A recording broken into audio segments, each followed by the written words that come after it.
Hoje vou ministrar sobre o dízimo na nova aliança. O dízimo na nova aliança. Muitas vezes eu percebo que algumas pessoas estão se omitindo, estão deixando de participar da vida da igreja, de contribuir, de trazer seus dízimos, suas ofertas, porque trazem conceitos errados, têm pensamentos distorcidos a respeito das contribuições na igreja. Mas antes de tudo, a Bíblia fala que Jacó, que foi neto de Abraão, que viveu antes da lei e que já tinha aprendido sobre a graça do dízimo, a palavra diz que Jacó esteve num lugar chamado Betel, e naquele lugar ele teve uma experiência forte com Deus, e ele fez uma renovação de aliança com Deus, e ele fez uma oração. Essa oração está lá em Gênesis capítulo 28, 21 e 22, e com base nesta oração dele, nós vamos agora começar fazendo uma oração. Quero que você repita comigo, levantando a mão direita. Levante a mão direita para o céu, para o trono. Repita essa oração. Senhor Deus, Tu és o meu Deus, e por isso, de tudo quanto me concederes, daqui para frente, debaixo desta rica graça, em Cristo Jesus, certamente eu te darei o dízimo.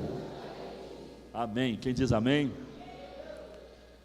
Jacó fez essa oração, uma oração semelhante a essa, né? Ele fez uma oração nesse sentido, né?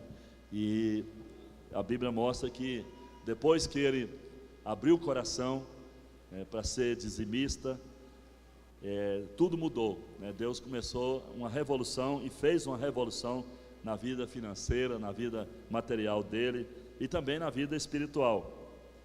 Irmãos, nesse tempo que nós vivemos, existem muitos teólogos e muitos cristãos que têm disseminado pelas redes sociais seus pensamentos, suas teses, suas considerações e seus discursos contrários ao dízimo, contrários à prática da contribuição financeira com dízimos. Eles insistem com o argumento de que o dízimo era uma exigência da lei, da aliança da lei, da velha aliança. Mas hoje, nós não temos mais a obrigação de dizimar, porque não estamos debaixo da lei. Mas eu quero mostrar para você de maneira clara que o dízimo surgiu antes da lei e que depois ele foi posteriormente inserido na lei, e agora nesse tempo, nessa dispensação chamada da graça de Cristo, o dízimo permanece, porque ele cumpre propósitos espirituais. Nós vamos conhecer isso tudo hoje nesta palavra e ter então a elucidação, a clareza quanto à nossa mordomia cristã, o nosso chamado, né, para sermos cooperadores da obra de Deus. A palavra mostra também que os dízimos e as ofertas fazem parte da adoração aceitável diante do Pai. Meus irmãos, a salvação significa chegar diante de Deus com as mãos vazias para receber graça, receber a absolvição divina e o perdão dos pecados em Cristo.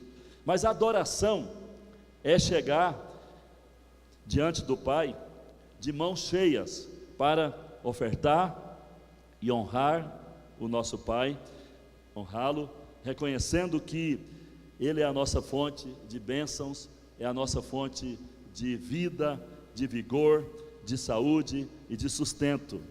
Uma vez que você é salvo, a Bíblia mostra que é uma vergonha você chegar diante do Pai de mãos vazias, porque se você chega de mãos vazias, isso testemunha contra Deus. Ou seja, as pessoas vão pensar que Deus não está abençoando a sua vida, Deus não está cumprindo as promessas dele na sua vida. Porque se Deus está cumprindo as promessas na sua vida, é normal, o normal que você venha, o normal é que você venha sempre com as mãos cheias, sempre com as mãos, né, bem repletas, né, de dádivas, de ofertas e dízimos.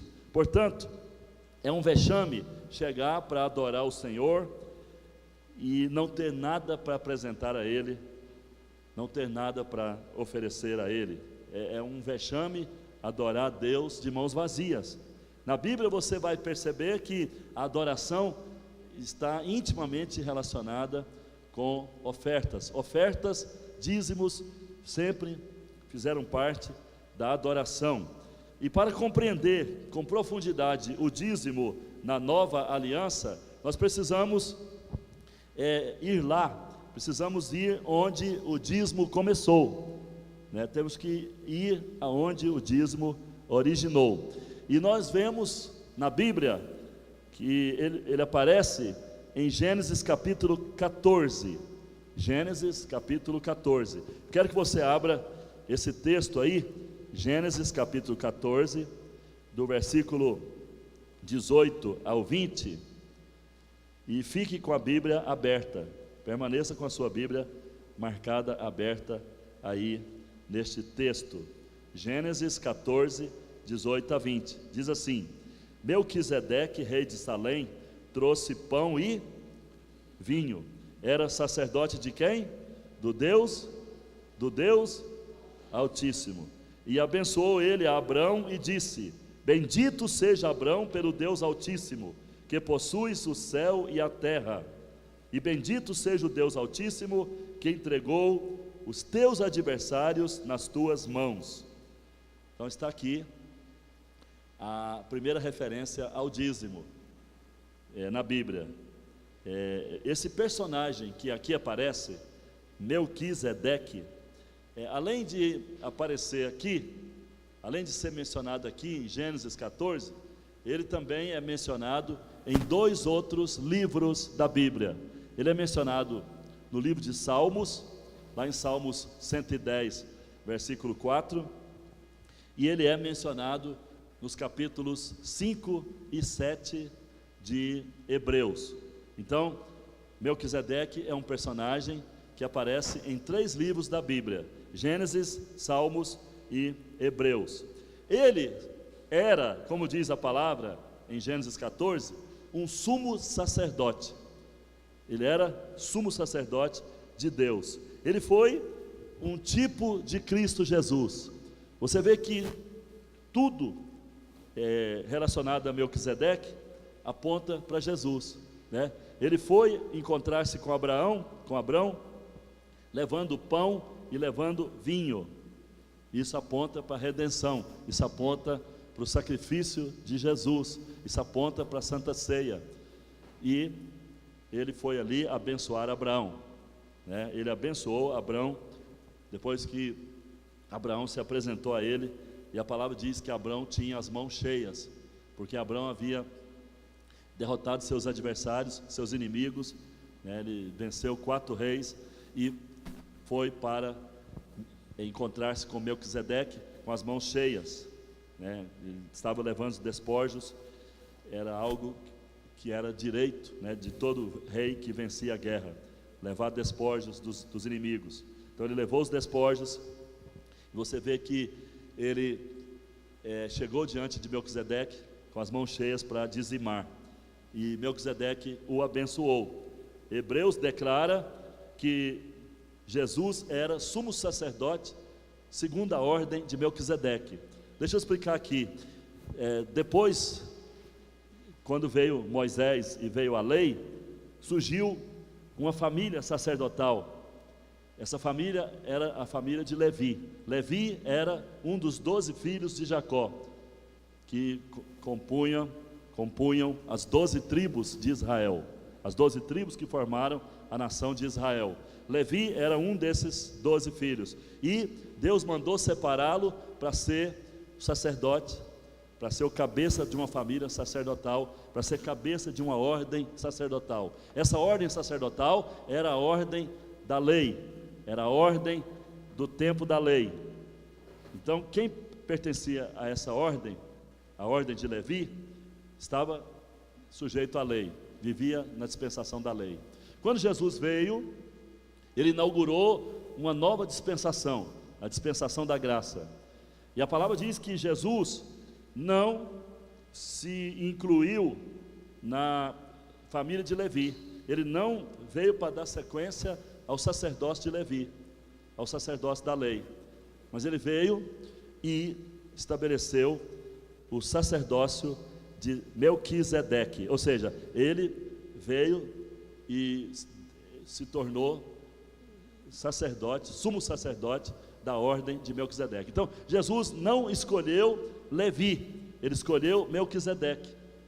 Não a ordem sacerdotal de Levi, mas a ordem sacerdotal de Melquisedeque. Por quê?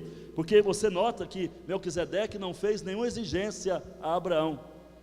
Abraão chegou, prostrou ali com dízimo para adorar a Deus. Melquisedeque abençoou Abraão e não fez exigência nenhuma, apenas abençoou Abraão, trouxe pão, trouxe vinho para ele se revigorar, se fortalecer, porque ele estava vindo da guerra e precisava se fortalecer, e o vinho e o pão representavam aquele que viria, representavam o sacrifício daquele que viria da semente de Abraão e que salvaria o mundo, redimiria as nações e daria graça para todo aquele que nele crê e que apresenta dízimos ao Pai diante dele para adorar, né?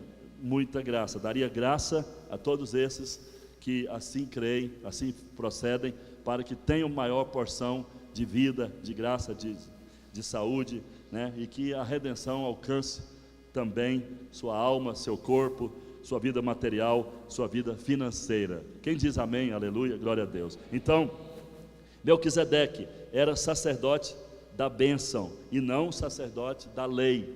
Por isso Jesus preferiu ser parte da ordem de Melquisedeque e não de Levi.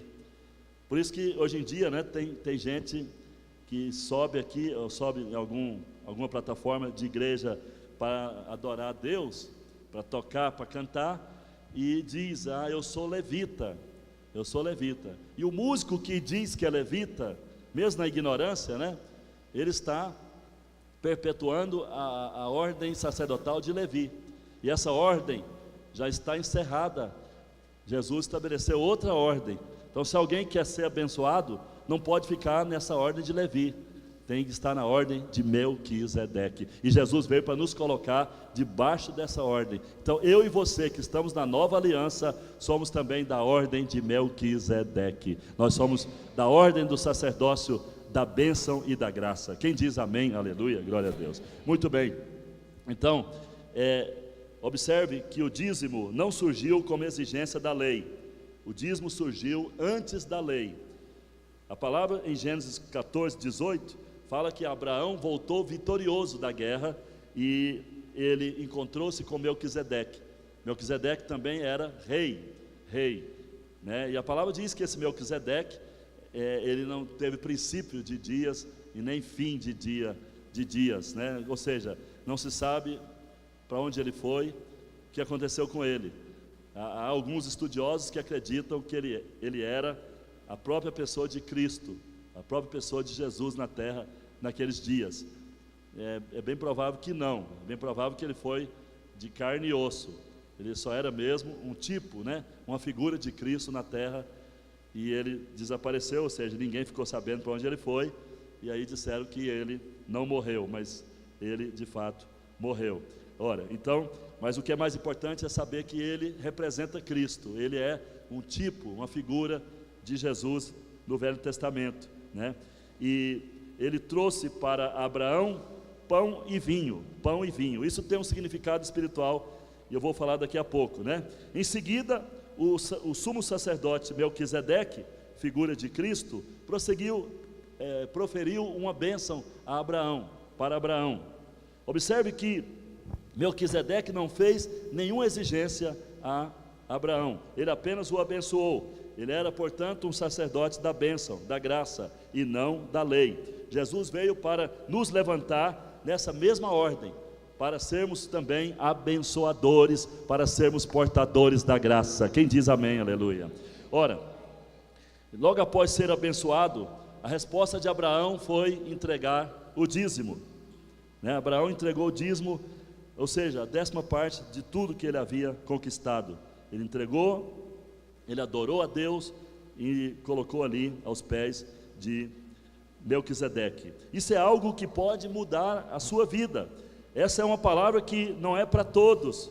Eu estou falando assim porque não é porque eu estou de olho no seu dinheiro, não estou de olho no seu dinheiro. Eu tenho certeza que essa revelação vai abençoar muito a sua vida, pois com essa compreensão você terá uma chave maravilhosa que vai ajudá-lo a abrir portas de prosperidade. Deus vai lhe dar condições de administrar o seu dinheiro da maneira certa e de ter um coração agradecido, um coração amoroso, um coração gracioso, generoso, e você jamais vai encolher sua mão, porque você vai entender que o dízimo é um pretexto, ou seja, Deus chama você, depois de lhe dar saúde, lhe dar condição de trabalho, lhe dar recompensa, lhe dar salário, lhe dar tudo, e aí Deus manda você separar 10% da renda, 90% da renda, Ele diz, fica com você, administra, 10% você traz para a igreja administrar, para investir no trabalho, investir nos ministérios, investir na obra, e por meio do seu dízimo, bênçãos virão, a graça será cada vez maior, novas medidas de fé, de poder virão, você vai crescer, vai expandir, assim como Abraão cresceu, assim como Abraão expandiu, e a palavra garante, a palavra diz que por meio de Jesus, a bênção de Abraão, ela chega até mim e até você.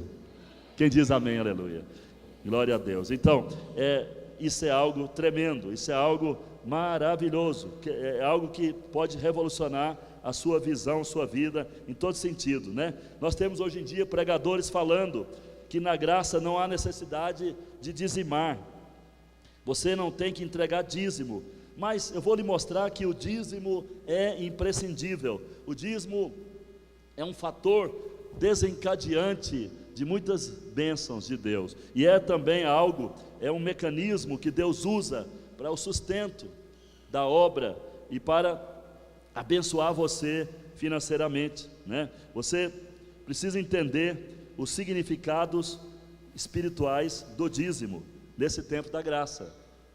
Primeiro significado espiritual do dízimo: o dízimo está ligado à comunhão.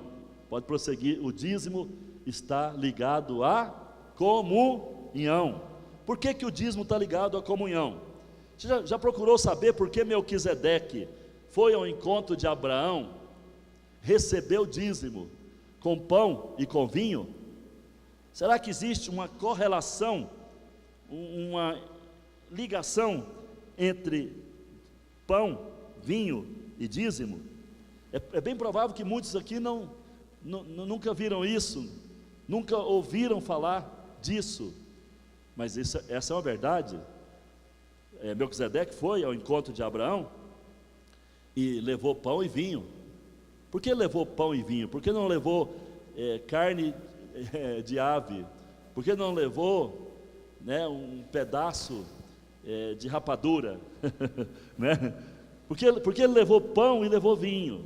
Ora, são dois elementos que lá no Novo Testamento você vai ter compreensão, que apontam para Jesus, apontam para o sacrifício de Jesus, né? Então, esse pão e esse vinho que Abraão recebeu, a palavra diz que Abraão, depois disso, né, ele passou a desenvolver amizade com Deus, ele passou a ter uma comunhão vertical muito mais intensa, né? Passou a, né, ter uma vida com Deus, e passou a ser mais saudável, mais forte, mais capaz.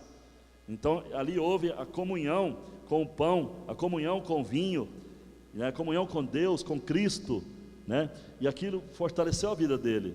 Cada vez que você vem aqui tomar a ceia, né? Participar da ceia, comer o pão, beber o vinho, o fruto da videira, e você adora a Deus com dízimo, você recebe uma graça especial, que lhe dá uma força especial, que renova a sua saúde, que renova as suas forças, que renova a sua cabeça, que renova seus neurônios, que renova a sua alma, que renova seu espírito, que renova seu ministério, que renova tudo na sua vida, e você sai daqui mais forte, para conhecer a Deus e fazer-se conhecido, ou seja, conhecer a Deus, e Deus passa a ser conhecido através de você, e você passa a ser um amigo de Deus em intimidade. Quem diz amém, aleluia, glória a Deus. Então, essa é uma realidade, essa é uma grande realidade, essa é uma grande verdade que nós vemos aqui na Bíblia. Todos os estudiosos da Bíblia concordam que a Santa Ceia é ali demonstrada naquele momento que Melquisedeque foi encontrar com Abraão, né? Todos concordam que pão e vinho apontam para a Santa Ceia. Pão e vinho nos falam da comunhão vertical e também da comunhão horizontal, porque Paulo diz que na ceia, cada um de nós é uma parte do pão. Por que nós somos parte do pão? Porque cada um de nós aqui é um pedaço do pão, espiritualmente falando. Porque cada um de nós aqui é parte do corpo. Cada um de nós é parte do corpo de Cristo. Olhe para o seu irmão e fala: eu e você somos parte do corpo de Cristo. Eu e você somos um pedaço de pão. Quando nos unimos em comunhão, então nós podemos ver o pão inteiro. Quem diz amém, aleluia? Glória a Deus. A igreja pratica isso.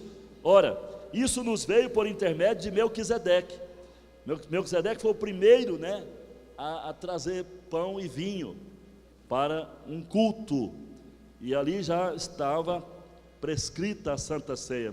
Ali já havia um sinal da Santa Ceia, e não somente isso, né? Um sinal de que a Santa Ceia não é só ritual. A Santa Ceia é um meio de graça, é um meio pelo qual, é um veículo pelo qual Deus nos dá graça, Deus nos dá saúde, Deus nos dá poder, Deus nos dá vitalidade. Quem pode dizer amém, aleluia? Ora, então isso é muito importante, irmãos, sabe? Precisamos compreender, precisamos ter revelação disso, cada dia. Observe que a ceia produz saúde. Hoje você vai receber saúde. Levante a sua mão direita para o céu e fala: hoje eu vou sair daqui mais sadio, mais abençoado, mais fortalecido e mais próspero, em nome de Jesus. Amém, aleluia. Ora, nós temos a semente de Abraão. A Bíblia mostra que Abraão é nosso pai na fé, e nós temos a semente dele. A palavra não diz que temos a semente de Daniel, ou a semente de Elias, e nem de Davi. A palavra diz que nós temos a semente de Abraão.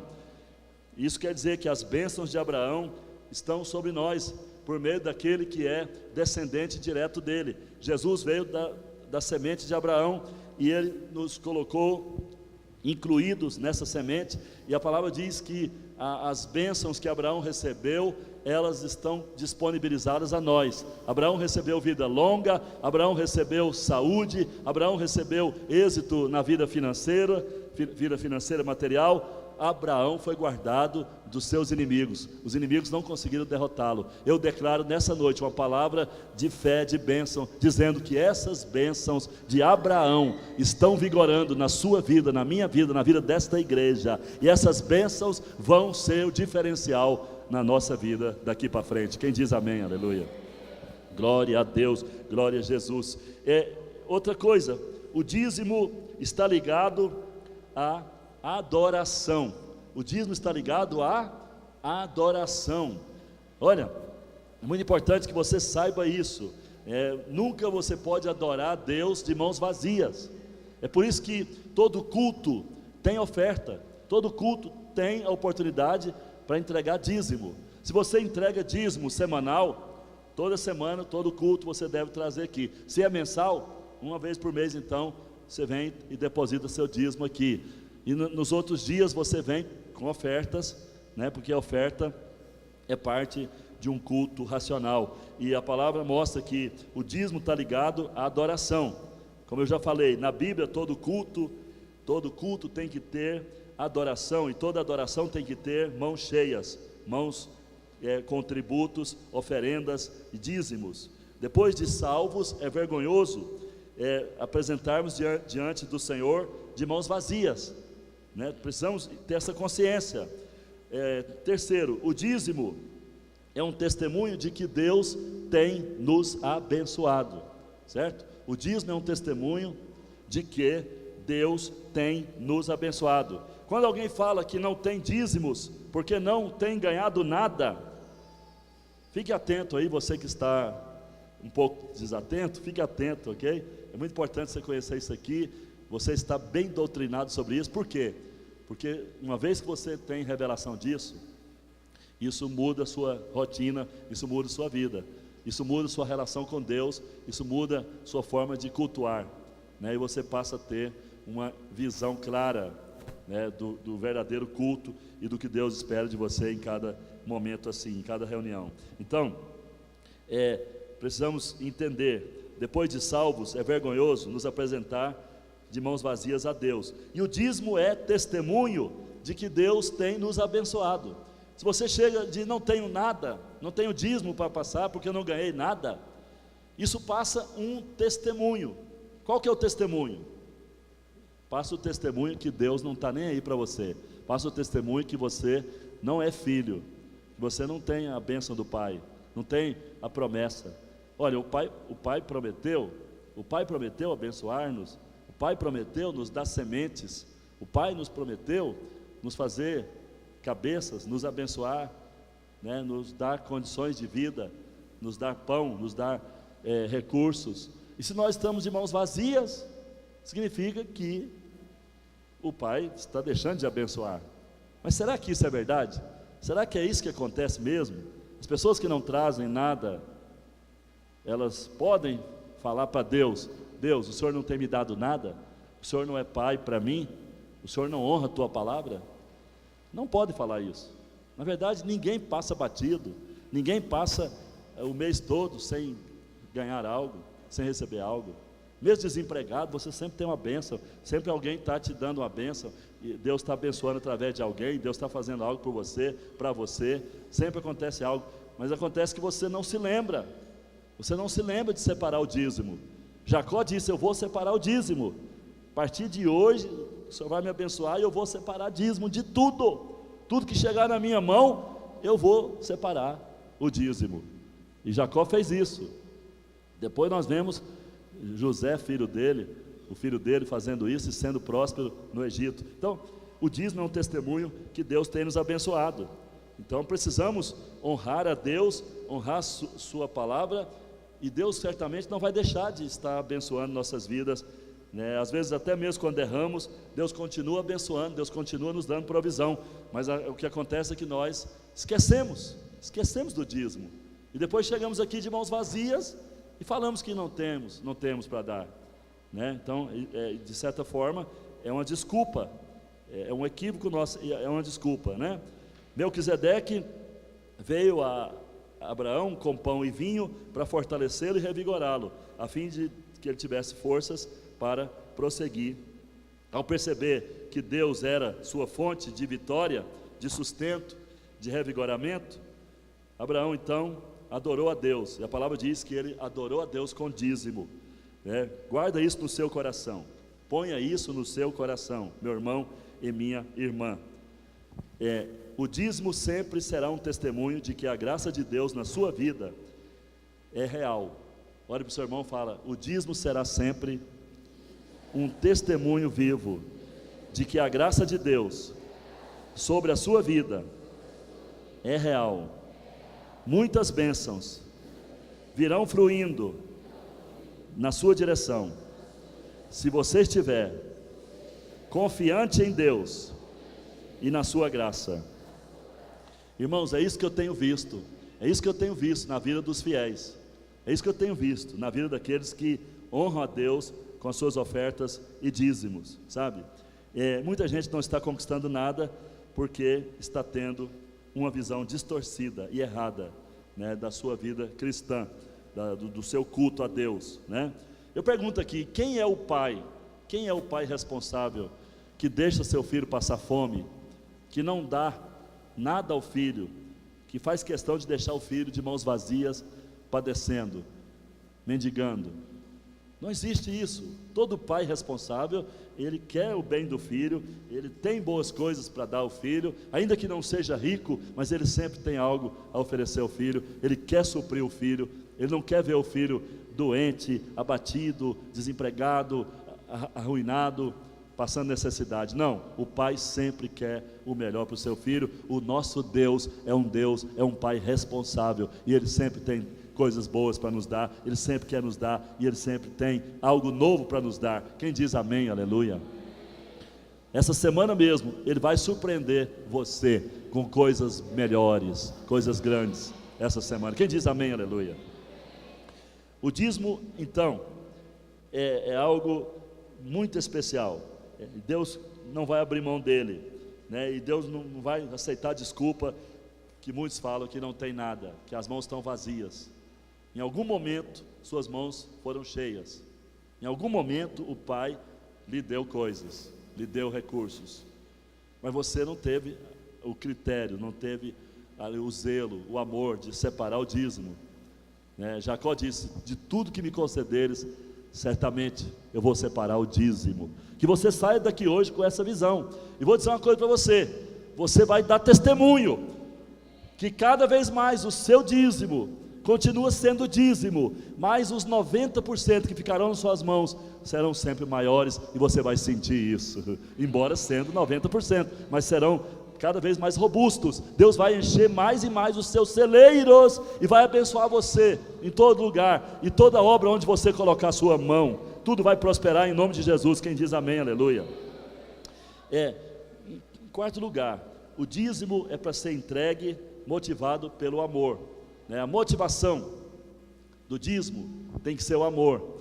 Lá em Lucas capítulo 11, 42, 43, Lucas 11, 42, 43, Jesus falou aos fariseus: vocês estão entregando dízimos de hortelã, de plantas, de tudo, né? Hortaliças, mas vocês não têm misericórdia, vocês não têm amor, vocês não têm a motivação certa. Jesus falou: olha, vocês têm que entregar esse dízimo com amor, com misericórdia, com amor. A motivação tem que ser o amor. A motivação tem que ser o amor. Não é medo. Estou com medo de Deus, Deus pode pesar a mão, então eu vou entregar o dízimo. Se eu não entregar, Ele fica bravo comigo. Não, você não tem que pensar que Deus é mau. Você não tem que pensar que Deus vai fazer qualquer coisa pela força, forçando você. E se você não faz, Ele vem com mão pesada para te machucar, e vem com mão dura para tirar as coisas da sua vida. Não.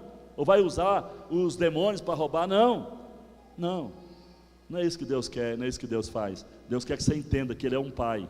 Deus quer que você entenda que a maneira de adorá-lo é sempre com as mãos cheias, e que o dízimo é parte das primícias, e que você precisa entregar a Ele com adoração, junto com a adoração.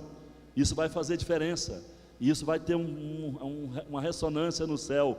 E Deus garante que, se você entrega seu dízimo com a motivação certa, com amor, você será todo coroado, todo cumulado de ricas e gloriosas bênçãos.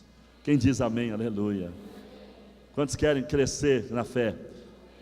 Você precisa então colocar o dízimo como prioridade daqui para frente, sabe? Isso pode revolucionar a sua vida, né? Isso pode mudar completamente o seu dia a dia. Então, Jesus quer o dízimo, mas com amor. Jesus não quer o dízimo por medo, com constrangimentos, né? Com imposições. Não, Ele quer que você pegue o dízimo e diga: Senhor, que coisa gloriosa, que bênção, que oportunidade que o Senhor está me dando. Eu posso agora separar as primícias, separar o meu dízimo para te honrar, para te tributar, para te glorificar, para te exaltar perante os anjos, perante os deuses, perante o inferno, perante os homens, porque eu quero declarar, Senhor, que eu sou adorador, que tem mãos cheias e que te honra com as primícias da minha renda. Aleluia, isso faz diferença, isso faz diferença. Se a motivação é o amor, vai fazer muita diferença. Abraão estava todo cheio de amor, e ele saiu dali depois daquele momento de encontrar-se com Melquisedeque, saiu dali para viver os melhores dias da sua vida. E, em quinto lugar, o dízimo santifica toda a renda. O dízimo santifica toda a nossa renda. Lá em Romanos capítulo 11, versículo 16, a palavra revela algo fundamental. Abre aí, Romanos capítulo 11, versículo 16. Olha o que diz a palavra, Romanos 11, versículo 16. Está escrito assim, eu vou ler aqui, você acompanha na sua Bíblia. Se forem santas as primícias da massa, igualmente será a sua totalidade. Se for santa a raiz, também os ramos o serão. O que a palavra está dizendo? Olha, quando as primícias são separadas para Deus, porque santo, essa palavra santo significa separado, né? Então quando as primícias são separadas para Deus, santificadas, o resto que fica é santificado, ou seja, a totalidade é santificada. Você não tem que apresentar aqui o restante da renda para ser santificado. Você apresenta o dízimo e o restante da sua renda é santificado. Como assim?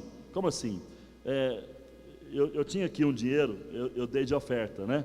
Mas se você tem aí uma nota no bolso, na bolsa, né? Você pega essa nota, você vai ver que essa nota, ela tem indícios de ter passado em muitas mãos. O dinheiro passa em muitas mãos. A partir do Banco Central, ele passa em muitas mãos, né? E esse dinheiro, ele pode ter patrocinado coisas malignas, corrupções, ladruagens, tráfico de drogas. Ele pode ter sido objeto de morte, né? Pode ter sido o salário, oferta, pode ter sido pagamento, né, de assassino, traficante. Então, esse dinheiro passou de mão em mão. Esse dinheiro está contaminado. É um dinheiro cheio de maldições sobre ele. Muita coisa horrível aconteceu até esse dinheiro chegar na sua mão. Então, esse dinheiro tem que ser santificado. Sua renda tem que ser santificada, para que toda a influência do mal que estava sobre o dinheiro não chegue à sua casa, não chegue à sua vida, não chegue ao seu trabalho, não chegue ao seu negócio, não chegue ao seu ministério.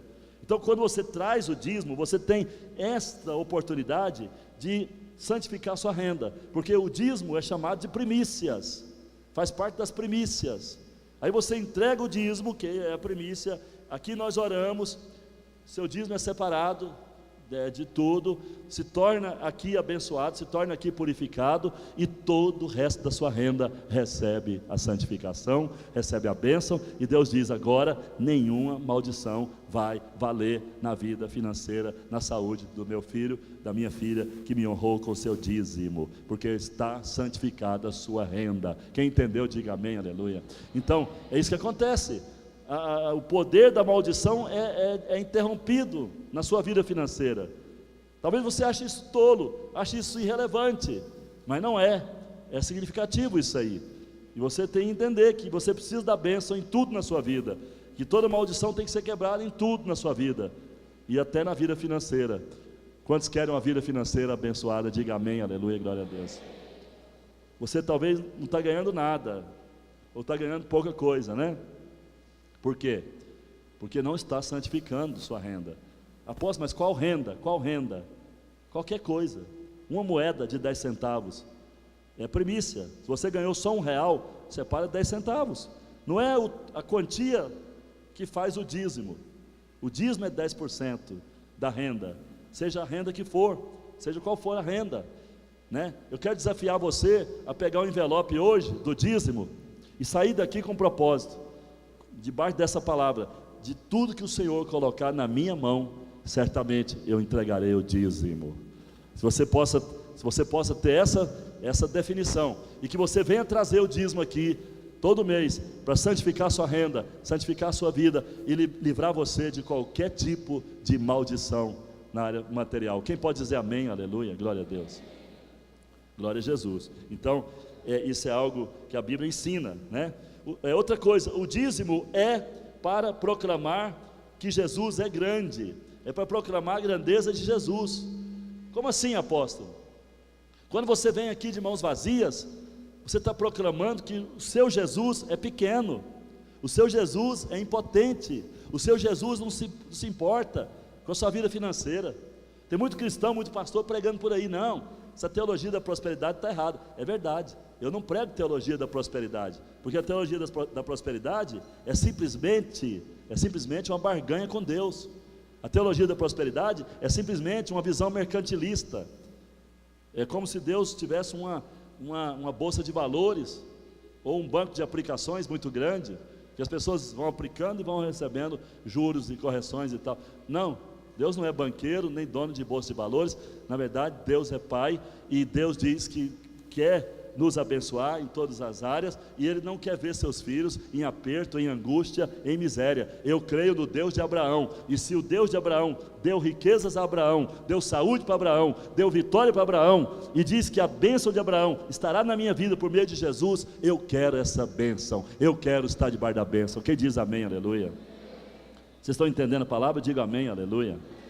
Você que é jovem pode sair daqui hoje para se tornar um grande empresário. Você que é jovem, que não tem nada, pode sair daqui hoje para se tornar um mega empreendedor nesse mundo. E sabe por quê? Porque Deus pode abrir uma porta para você a partir de hoje, e que você vai entrar e vai crescer, vai prosperar debaixo da bênção de Abraão. Mas você precisa acreditar, crer que você é filho de Deus, e que você é herdeiro de Deus, e que você tem as heranças do Pai, e que a bênção de Abraão significa prosperidade. Não estou pregando teologia da prosperidade, estou pregando a bênção de Abraão. E a bênção de Abraão significa: eu posso prosperar, porque o Senhor Jesus me abençoa para isso. Aleluia, glória a Deus. Então, precisamos acreditar e crer na palavra, né? Com o seu dízimo você tem condições de adorar a Deus. Com o seu dízimo você pode declarar a grandeza de Jesus, porque vai ficar notório que você está com as mãos cheias, vai ficar notório para o mundo espiritual que Jesus é grande, que Jesus lhe dá condições, lhe dá provisões, né? Se você chega de mãos vazias, Jesus não fez nada por mim, aí o mundo espiritual fala: Jesus é pequeno, Jesus não fez nada por ele materialmente, né? Não deu nada para ele, deixou ele na miséria, né? Mas quando você chega com mãos cheias, aí o mundo espiritual diz: poxa vida, aquele rapaz, aquela moça, aquele homem, aquela mulher estão com mãos cheias. Jesus é grande mesmo, Jesus está fazendo proezas na vida deles. Quem diz amém, aleluia?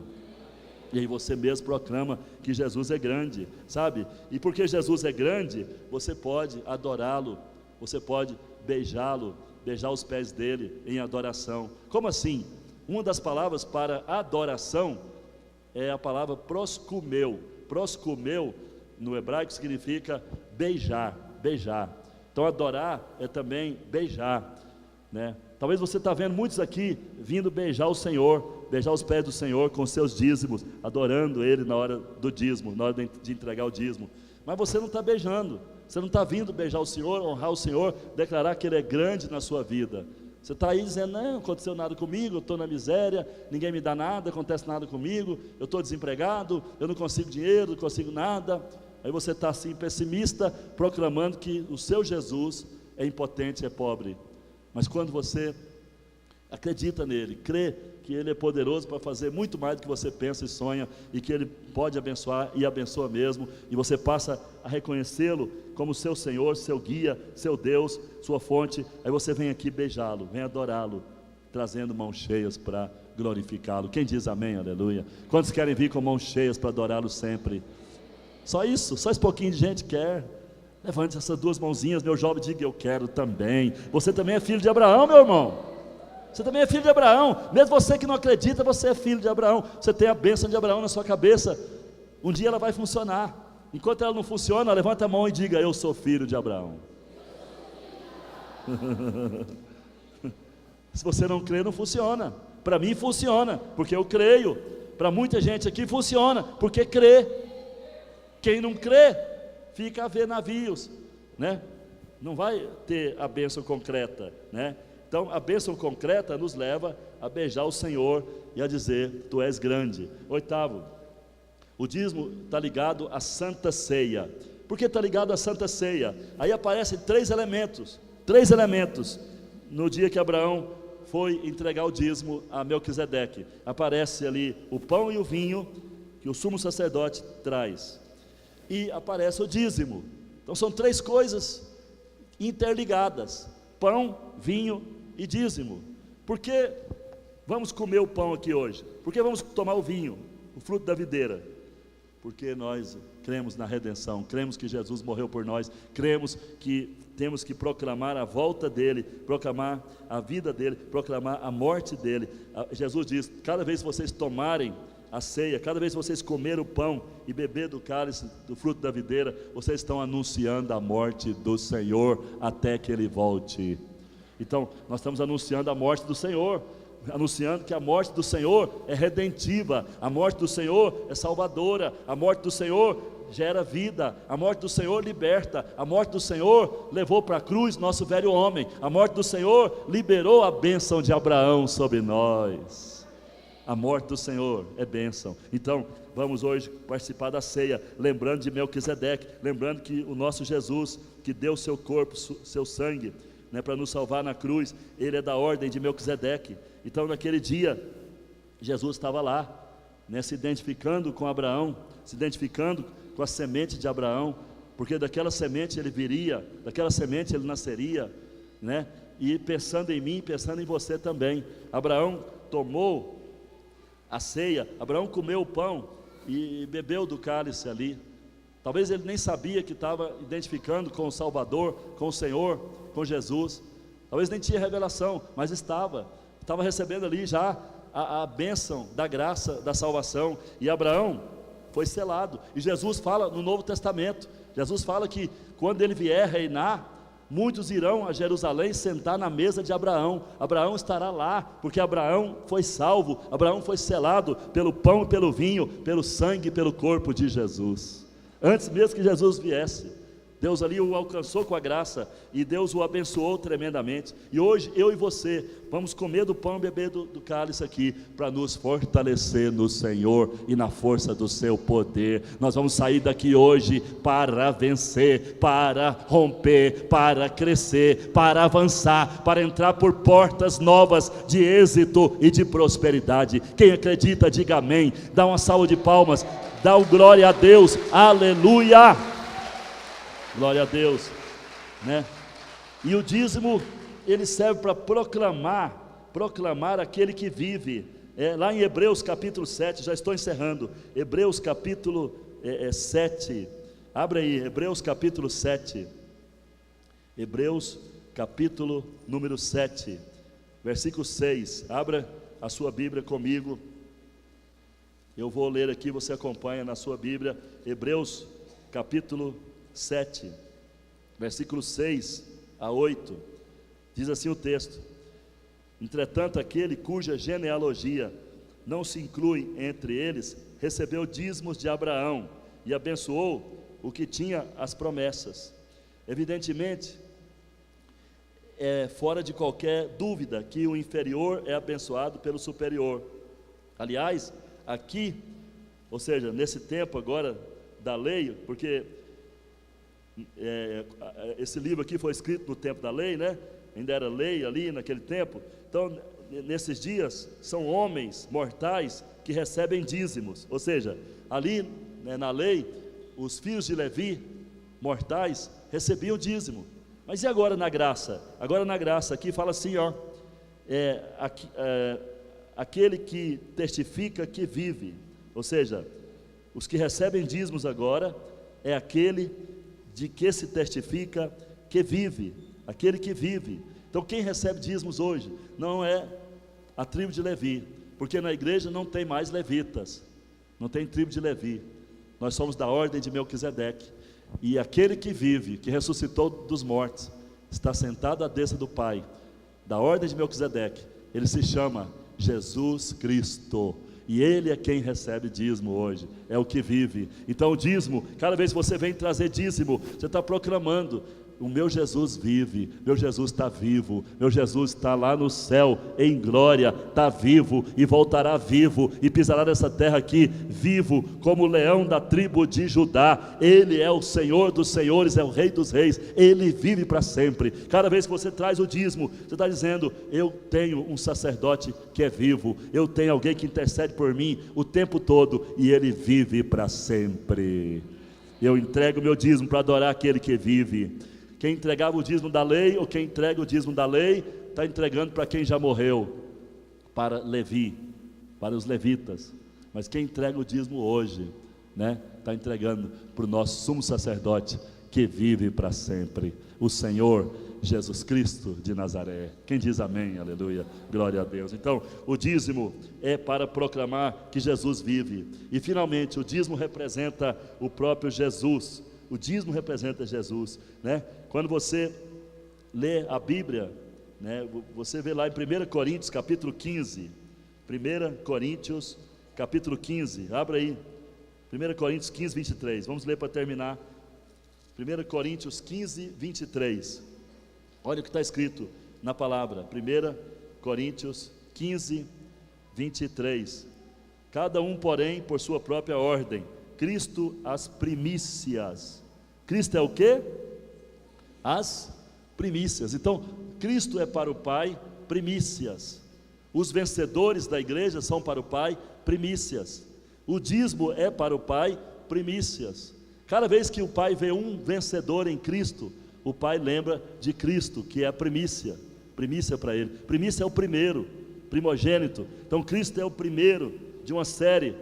É o primeiro de uma série de vencedores, de uma família de vencedores que Deus está levantando por meio dele. Quem diz amém, aleluia? Cristo é primícias, o dízimo é primícia. Então, quando você traz o dízimo, Deus lembra do Filho, Deus lembra de Jesus, a primícia. O dízimo, então, aponta para a primícia. O dízimo é a primeira parte da renda, que nós separamos para santificar toda a renda. E é Cristo, aponta para Cristo, representa Cristo. Então, Deus, quando vê o dízimo, Ele olha para a primícia e Ele lembra do Filho, lembra de Jesus. O dízimo fala para Deus sobre seu Filho. As primícias, quando você traz o dízimo, é uma figura de Cristo, pois Ele é a primícia, a oferta que Deus deu, que Deus entregou por nós, que Deus semeou na cruz, para nos salvar, para nos redimir e nos abençoar com prosperidade. Quem diz amém, aleluia, glória a Deus. Então Cristo é a primícia, o dízimo é a primícia. Se você traz o dízimo, aí Deus diz amém, aqui representa meu filho, você também é parte do meu filho, e por causa do meu filho, que é vivo, que vive, que recebe esse dízimo, em honra, em glória, eu vou abençoar você, meu filho, que está separando a primeira parte da sua renda para me glorificar, me adorar, me beijar. Quem diz amém, aleluia, glória a Deus. Então, o dízimo tem que ser visto dessa forma. O dízimo hoje, debaixo da graça, é dessa forma, com esses aspectos espirituais. Não é o dízimo legal da lei, o dízimo formal, o dízimo de tanta minúcia, tanta coisinha, tanto apanhado de coisa aqui e acolá. Não, hoje você separa uma parte da sua renda. Se você ganha algum bem, móvel, imóvel, alguma coisa, material que tem valor, você calcula o valor e separa a renda, a parte daquilo, os 10% daquilo para entregar, e você entrega para que tudo seja santificado, porque se a primícia é santificada, o resto, a totalidade é santificado também. Se a primícia é abençoada, o resto é abençoado também. Portanto, entenda, você tem hoje um chamado de Deus para adorá-lo de mãos cheias, e sempre trazendo ofertas, trazendo dízimos. E cada vez que você traz, é um sinal, é uma demonstração de que você está sendo abençoado, de que você é crente, de que você tem as promessas do Pai, e que elas estão se cumprindo dia a dia. E à medida que você vai abrindo seu coração mais e mais, para ofertar mais e mais, Deus vai dizendo: vou aumentar a sementeira, vou aumentar tudo nessa vida, para que Ele tenha mais e mais condições para abençoar mais e mais a obra, e ser mais e mais abençoado. Aleluia. Quem pode dizer aleluia? Quem está feliz com essa revelação, diga amém, aleluia. Fica de pé onde você está.